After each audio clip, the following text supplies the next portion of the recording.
Hey, it's Connor with Western TV, and I am with the Naked and Famous Elisa and Tom. How you guys doing today? Hi, Connor. We're good, thanks.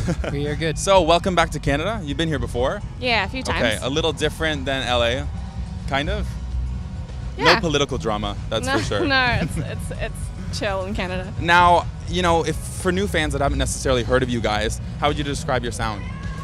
I would say we make alternative pop music, and if you were to go into the record store and if there was an alternative pop section, I hope you'd find us there. That's where it'd be. Now, pop and alternative music don't necessarily always sort of collide.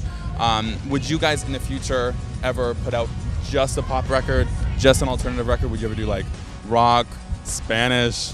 I don't know. I don't know. We've always towed that line between like alternative and real pop, and I think that's just something we naturally do. And I don't know, we love guitars in our music, and I love our signature sound, like octave fuzz guitar sound. So I don't know. I don't think we could ever abandon that. Well, that's good for your fans at least, because there's something consistent. Because a lot of artists will change, and they'll go from Spanish record to English record, and then people sort of, they fade away. That's interesting. You say a lot. How many artists do you know that have changed on Spanish records? Shakira. Well, I would say those. I would say those artists are predominantly only pop. Yes, but like that's in the true. alternative music, I don't know if people are. It's not that I don't think people aren't capable of doing different records, but I don't think you get into alternative music like it's this kind of selection. Like I'm going to go to that school or this school. Yeah. I think from what I understand, every alternative artist just does what they do because they can't do anything else. So it would be nice if you could be so selective, because that would mean you could just write a pop hit and then retire in a mansion in the hills. But I don't think we have the option to just simply do that. Now, 10 years from now, where do you guys see the Naked and the Famous? The Naked and the Famous. I don't know, 10 years from... It's a long time. That's a long time. I could do 5 years. I could maybe think like 3 days ahead, I don't know. I don't know, hopefully it's to still be making music. No matter, I don't know what it would look like, but just to still be making cool stuff. Still doing. So, you know, if a lot of the time you hear artists and they always have some sort of job that they would do if they weren't doing music, what is that job for you both? So if you weren't in music, what would you be doing? I don't know. I don't know. We've been doing this for like a decade, and it's hard to imagine our lives any other way. Yeah. Honestly, I don't know. It's not an option for me. I think it would be like, it's just dreaming at this point. But I honestly would love to go back to school. I'd really love to go to school. That's like one of my that's one of my dreams now, to be honest. Yeah. In an alternate universe, perhaps we would go to university and we would actually like get degrees. Yeah. No, like I'm working on it. Like that's I'm not kidding. That's some like online classes here and there. No, like straight back to university. That's my like 20-year plan, I think. Yeah. To be honest, to go back to school. Sweet. Yeah. Now you guys were just on tour with Blink-182.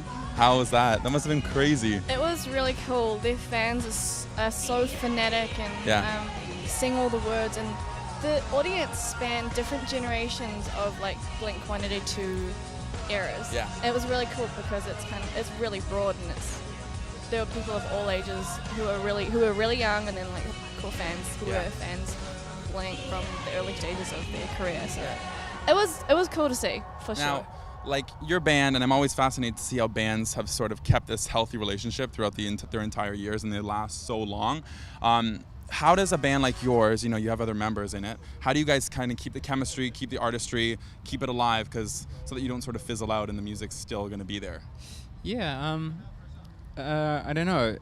It's very difficult, and I don't know that there's a very straightforward answer to it at all, because it's not just like to make a bad equivalent, if you asked, you know, how do you keep a traditional relationship going for 10 years, I don't think anyone could give you the secret solution in under a minute. And this is 5 versions of, you know, there's 5 relationships, and well, no, there's more than that, because there's at least a relationship with each individual member, and each individual member's relationship with, you know, so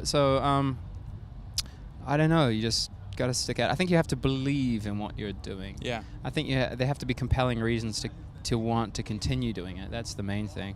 And honestly, I don't know how to do anything else at this point. This is the biggest thing that I can imagine myself having ever achieved.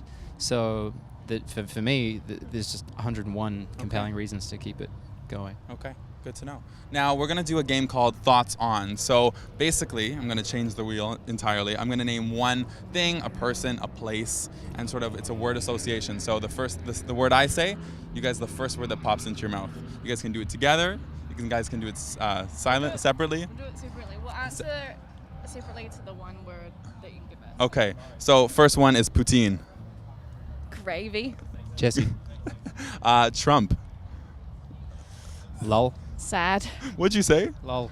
Okay. Flavored condoms. Ick.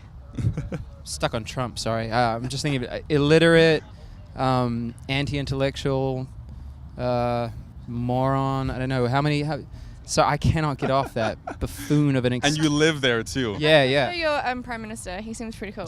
Justin Trudeau. Yeah. Who they said was Joe Trudeau in the States, which is crazy. Anyways. Okay, so another Canadian favorite, beaver tails. Beaver tails. Beaver tails. What? Oh. It's not Is it- actually beaver. It's not actually like the animal. It's raw. It's kind of raw, semi-raw dough that they deep fry quickly, and then they put like cinnamon, sugar, and butter on top.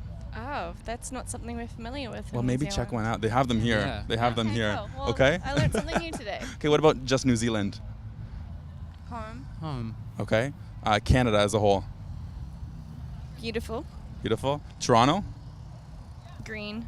Green. Okay. What about WayHome, the music festival? I know you've only been here like 5 minutes. Yeah, I'm trying to think of one word, like overwhelmed. Whoa. Green. Earthly. Okay, guys, that was The Naked and Famous. Thank you so much for joining us. Western TV, we're at WayHome. Make sure to like, share, and subscribe. Again, thank you so much, guys. See you later.